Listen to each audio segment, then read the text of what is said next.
Сәлеметсіздер ме достар, менің каналыма қош келдіңіздер. Бүгін біз сіздермен кешкі асқа деп айтсақ та болады, тойымды самса с картошкой пісіреміз.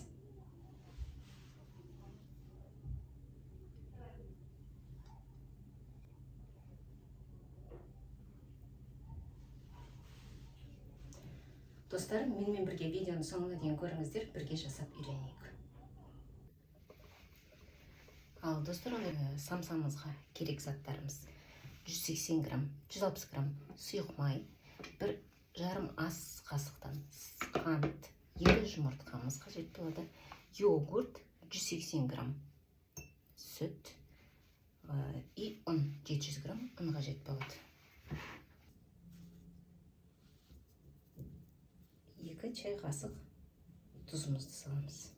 Енді жақсылап осының бәрін араластырып аламыз. Бірінші ұнымызды салайық.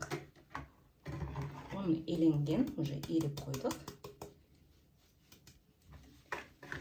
250 грамм ұнымыз, тағы да 250 толық толтырып алдық.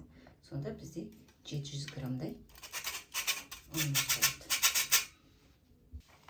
Енді осы ұнымыздың үстіне разрыхлитель, яғни қопсытқыш дейді ғой, қопсытқышымызды саламыз. 1 толы чай қасықпенен. Енді жақсылап бәрін араластырып аламыз.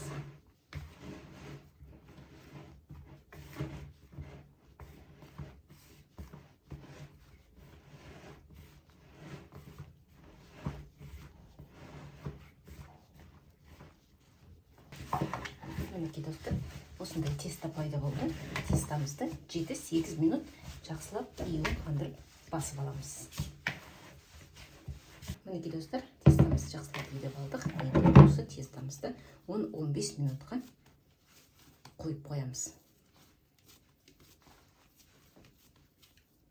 Қамырымызды бастырып қойдық. Енді бізге начинкасына картошка керек болады. Картошкамызды бірінші пісіріп аламыз. Мінекей картошкамызды ашып, тазалап алдық. Енді бетіне тұз салып, ыстық отқа пісіріп аламыз. Ал достар, біздің картошкамыз піскенше, оға дейін біз жуамызбенен укропты турап алайық, және бізге сыр қажет болады. Сырды қандай салам десеңіздер де, сіздердің өз еріктеріңіз.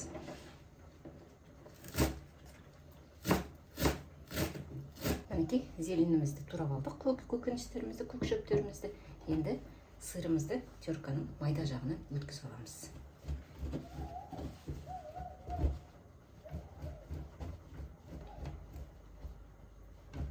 Мінекей достар, картошкамызды, яғни картопымызды пісті. Енді осы картоптың суын жақсылап сүзіп аламыз. Картошкамыз сухой болу керек. Мінекей, енді картошкамызды жақсылап езіп аламыз. Картошкамыздың үстіне туралған көкөнісімізді саламыз.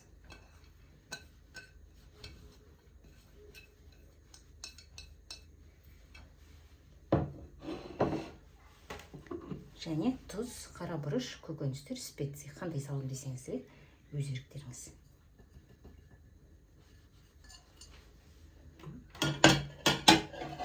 Енді жақсылап бастырып аламыз.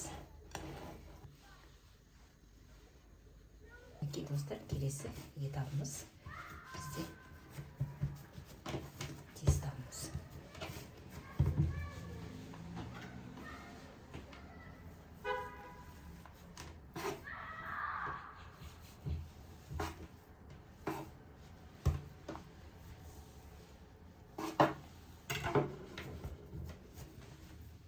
Қараңыздар, қандай күшті болып тұр.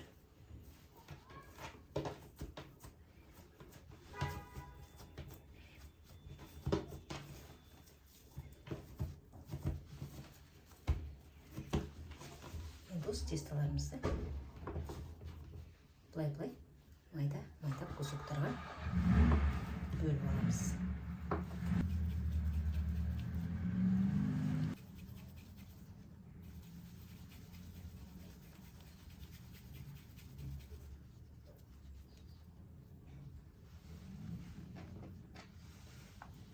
Барлық тестамызды осылай круглый шариктар жасап шығамыз. Дөңгелек.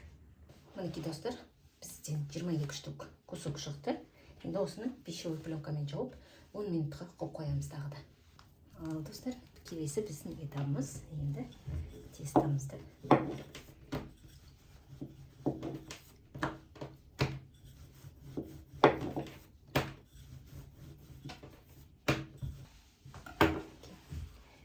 ішіне енді начинкамызды саламыз.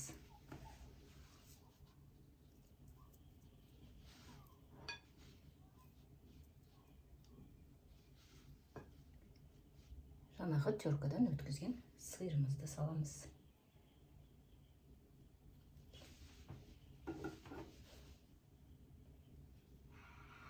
Бір жағын осылай кесіп алып, начинкамызды, яғни тестамызды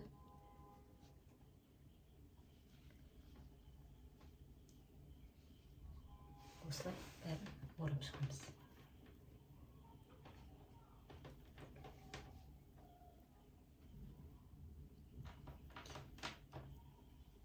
Қаптырақ жабыстырыңыздар, ашылып.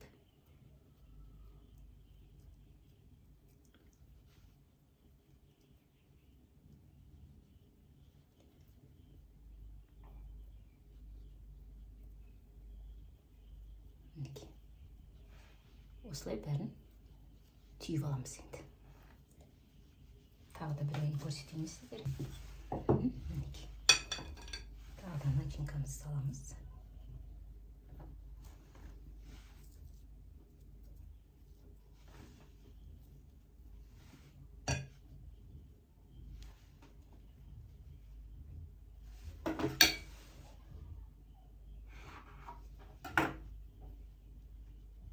Бәрін осылай тағы да орап шығамыз.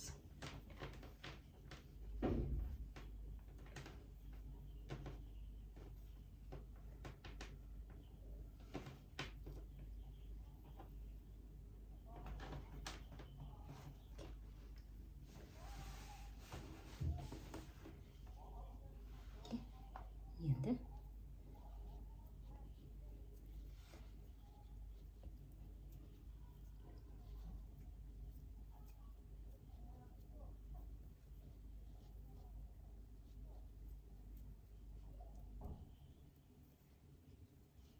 осылай мінекей жабыстырып шығасыздар. Онда бәрін осылай жасап алайық.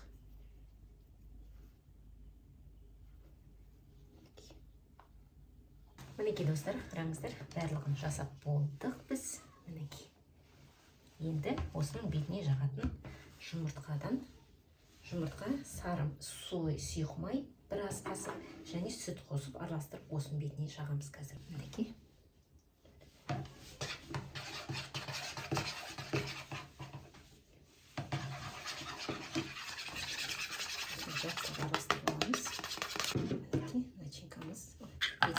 Жұмыртқамыздан дайын болды. Және бізге күнжут қажет болады.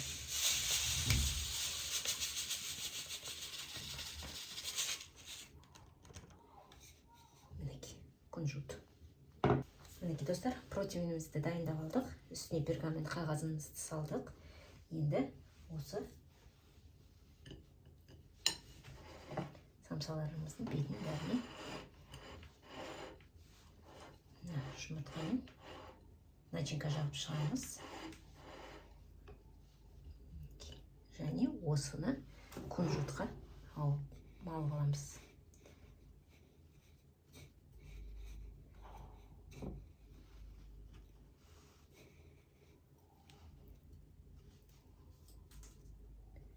Мінекей достар, осылай бәрін күнжутқа айналдырып жағып аламыз.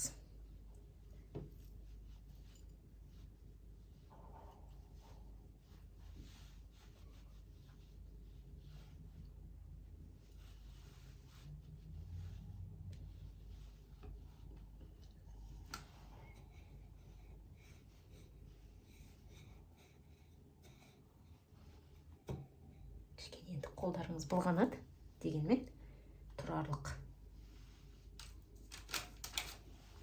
Осылай бәрін қойып шығамыз қазір жағып.